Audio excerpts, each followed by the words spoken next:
Hola, konnichiwa. Hi. This is Gooby here, attempting a quick how-to guide for Photoshop. I'm not too sure how many people have done these, but I know a very quick way to color sketches on Photoshop. You can make it as little as detailed or as minimal as you want. So the thing you do is you start with the sketch as you see here. And then what you're supposed to do is you keep that as your background. You start another layer, which I'm not too sure if you can actually see on the thing. Apparently not. That's really sucky. But I don't know why this, God, everything's all over the place. But what you need to do is you start a new layer. You go, I've got the, source up there. You go to your, you've got the layers thing. You see how you've got the kind, and then underneath you've got normal. You switch to multiply, and now you can just add your color on top. Alright, I don't have a reference here, so I'm just going to go by gut. I do know what color this cat originally was because it's my mum's cat, but just for the purpose of this tutorial, I'm just going to quickly show you how to color. So you just start coloring basically, obviously. Make the brush as big or as small as you want. But as you can see, we are coloring directly over the sketch and we still get that nice sketchy feel as well.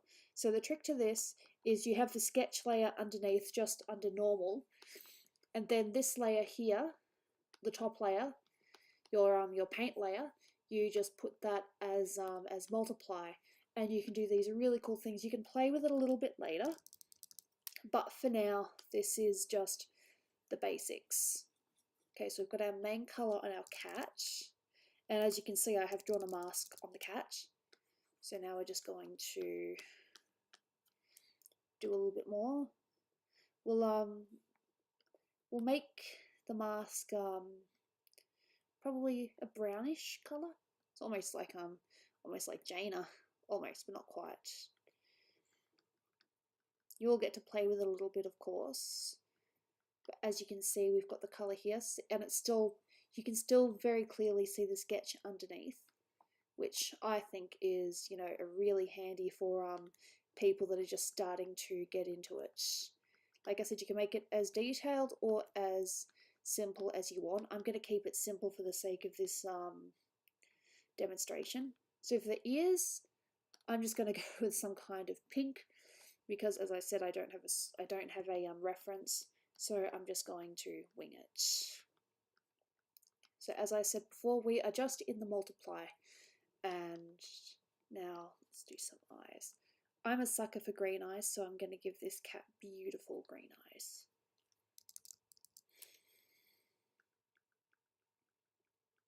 So beautiful green there, and for the black, I might just do a much darker green. We can add some lights on top as well if you wanted to.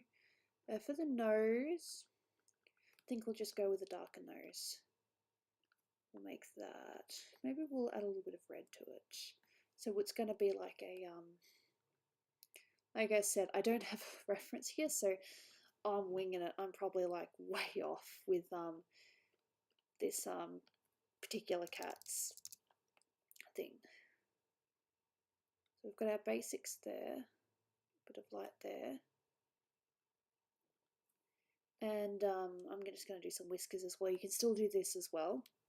If you wanted to, you could do it on a completely different layer, or you could just do it over here like that. And if you get rid of that, you can see what it looks like. Not that great, but it's alright. Probably better off playing with it a little bit more first. Or maybe playing with the undercolor of the whiskers. Or probably doing it on a completely different layer, to be honest with you. Yes, so, and if you wanted to add a little bit of darkness as well, you just go up here to, what you've got here is the paint thing.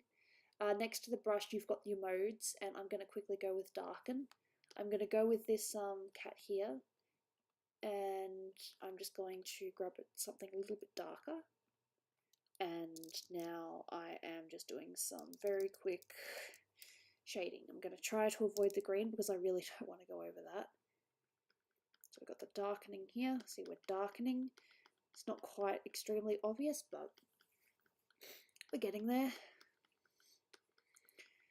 And if you really wanted to, you could use the what do you call it? The smudge tool, just to make it that little bit more fur-like. You can see I've got some fur things up here. And so this is the conclusion of a very quick, as you can see I've mucked up with the whiskers already, so put the whiskers on a completely different layer, ignore that part.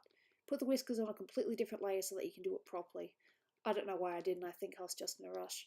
I think I'm just going to add a tiny little bit of shadow here too, just the tiniest little bit. Probably about 9% visibility.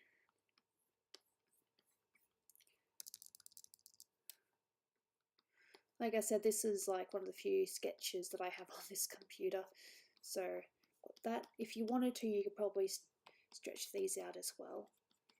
You will need to play with the stretchiness and all that. And like I said, you should put the whiskers on a completely different layer. Just ignore Gooby's last bit of advice. I'm going to do a quick glow on the cat's eyes because I'm a sucker for it. We'll go with the green. We'll go with a lighter green. We're probably going to go with a completely different layer. And I'm going to use linear dodge. Probably put it on 36%. And that. And then on the layers palette here, we'll probably do like dodge or something, or linear dodge. Then we'll just play with the opacity so that it's not as distracting. Overlay. There's all sorts of options here. Just play around, have some fun. Might even, you know, do a couple, like you might do pin light or vivid light. Oh, I like that, vivid light. Let's go with hard light, see what that looks like. Yep, I'm going to play with the opacity. And then I'm going to do that again. And I'm going to make it screen. You said this is just a couple of little fun options if you wanted to. Gonna make that normal. And I'm going to, well, it would help if it worked. It's not working for me. So put it up there, put it on that, and I don't think cats really have irises, but you know, it's your drawing, you can have fun. Sound a bit like Bob Ross. It's your world, you can do what you want. Probably need to blend that a little bit more. So we can go to filter, blur, Gaussian blur, probably about a 8.7. And we have the basics of a cat, just very simple. You basically, again, so you've got your background, which is your sketch, and then you do another layer and you put that in multiply mode. I have to emphasize multiply mode. It's not going to work for anything else. Quickly, if you put it as anything else, it's just not going to work. You use lighten. See? That doesn't work. Overlay. That's cool, but it's not what you want. Now you've got difference. Well, if you wanted a blue cat, that kind of looks cool. Vivid light. I'm just showing you why it doesn't work. You have to use multiply if you want to color directly over a sketch. This is what you do. I'm pretty sure a lot of artists do this, and quite a few people probably know about this trick, but if you don't, now you do. So you just use the multiply tool and just color over it, and you can pretty much play with the sketch from there. It's up to you. You have fun with it. So this was a quick how-to coloring sketches on Photoshop. I hope that you found this insightful, and if you want me to do more details on anything, just let me know. I'm aware that there are some bits that are messy, but this was not a professionally done. This is just a quick how-to, so it's not my absolute best work. It's just an example of how you can color over a sketch. So multiply. I'll emphasize that again.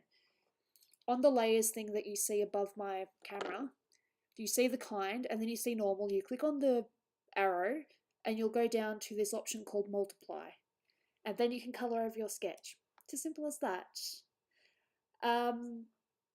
Please show me any art that you've done using this technique, because I've used it a few times. I've done it for a couple recently. I did it for a Gamora, and I did it for that Zelda sketch as well. So, yep. This is a quick how-to coloring sketches on Photoshop by Gooby. I hope that you found this insightful and it possibly helped you. If not, maybe another video will help in the future. Alright, thanks for watching. I'll see you guys around.